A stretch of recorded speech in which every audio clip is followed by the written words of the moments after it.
All right, so we got to talk about this because this is one of the most important stories currently happening in the world right now. Democracy Now! Says, airlines suspended flights as Cuba runs out of jet fuel amid U.S. oil blockade, okay?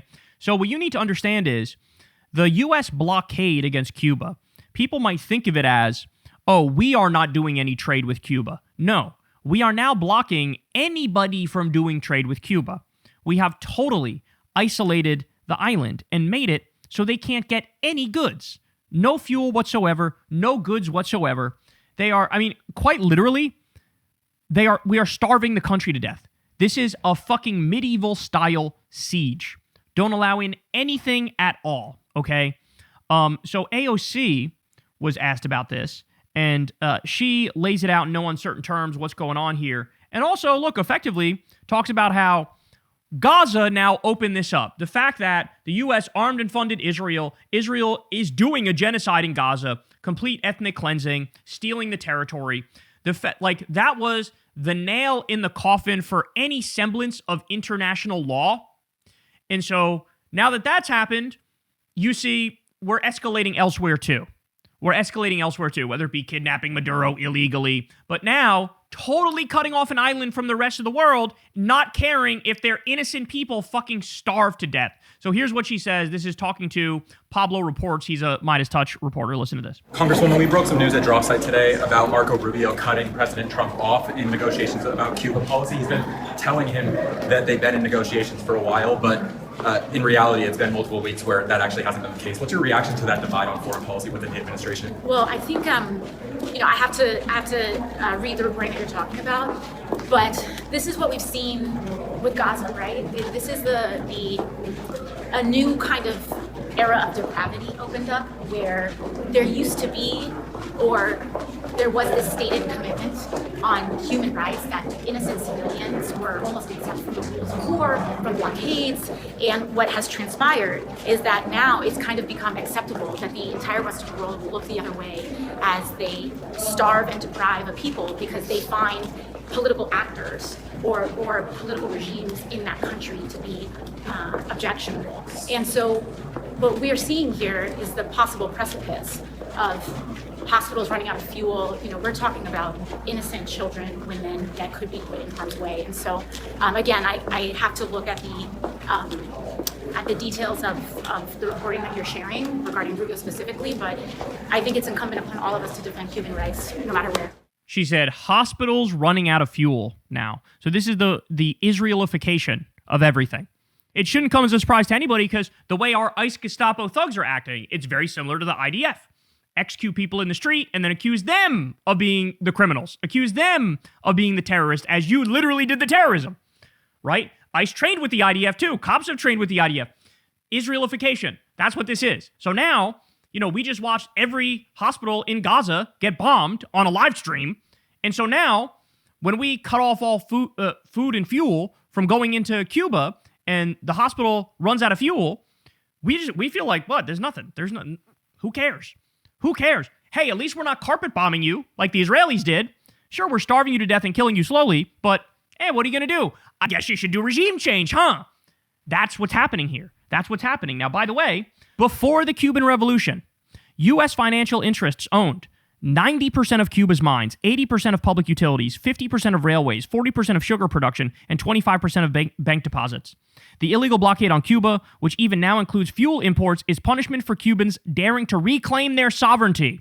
The addition of blocking fuel imports is the punishment for daring to resist the U.S. pressure for decades. So in other words, because they stood up and because they fought back, well now, the Epstein class, the shadow government of moneyed interest that actually runs the world, the pedophile billionaire sadists, they are now furious and they're trying to extract their pound of flesh and they're trying to get the power back. They're trying to break Cuba and put a U.S. puppet in there so our Epstein class can start stealing the resources again. Our corporations can start exploiting and plundering again.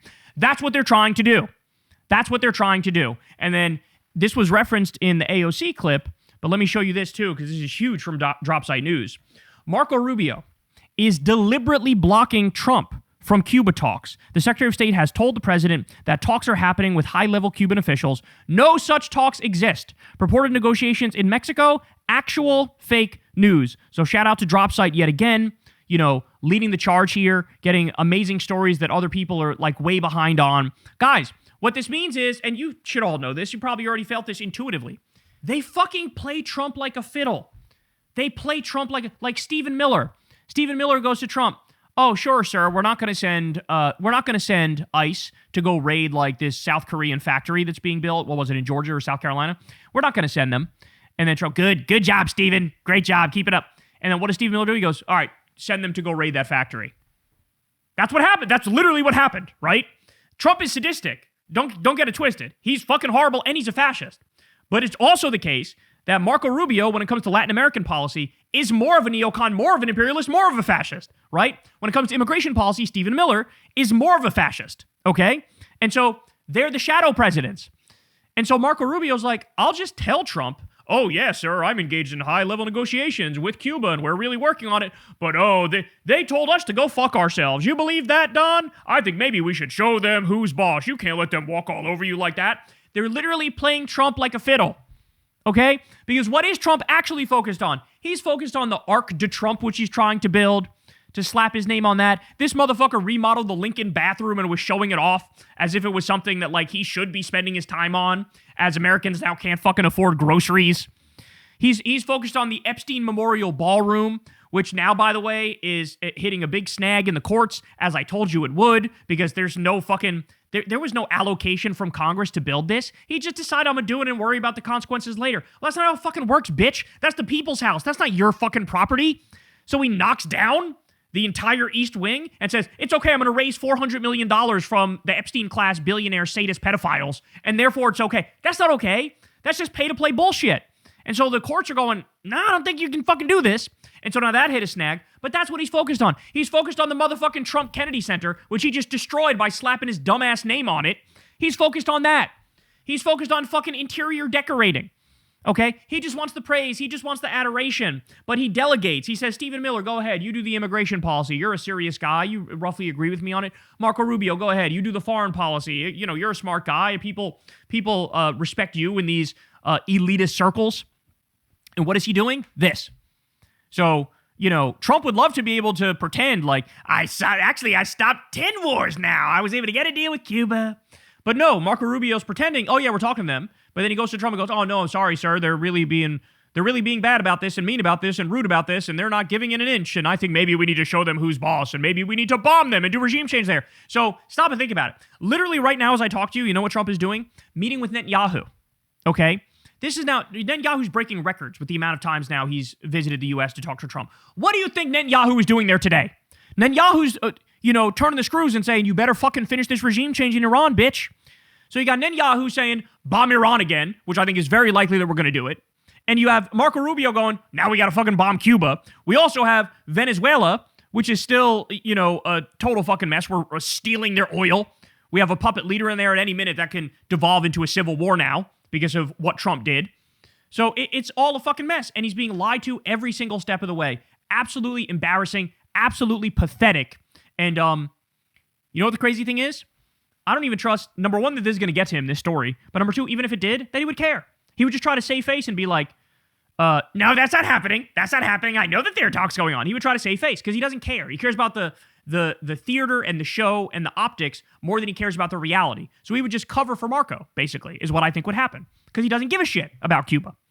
So there you have it. Just absolutely disgusting. They're literally being starved to death. The United States is literally starving Cuba to death. They're cutting off all the fuel from getting into the country. That has catastrophic consequences. This is targeted specifically at the innocent civilians in Cuba. That's unacceptable. That's unacceptable. In this depraved, disgusting world that we now live in, everybody's become way too comfortable with having civilians bear the brunt of fucking horrific foreign policy. I'm disgusted by it. Could you imagine if that was you? Could you imagine if that was your family or your friends and you're fucking starving to death because some fat pedophile war criminal rapist decided, or his little closeted gay twink Cuban decided, I'm now gonna fucking try to starve that country out of existence and do regime change so I could steal their resources. Like, this is the evil empire it's the only way you can accurately describe the U.S. at this point. Like, they say in Iran, the great Satan. You would laugh at that 10 years ago, but now you look at it and you go, And by the way, you probably shouldn't have even laughed at it 10 years ago, given the war in Iraq and all that stuff, the Bush-era neocons, the torture, yada, yada. But, at this point, shit, that shit is as factual can be. Hey, y'all, do me a favor and like and subscribe. It helps out big time in the algorithm. Click the bell as well for notifications when videos drop, and watch that video on screen right now. You know you want to.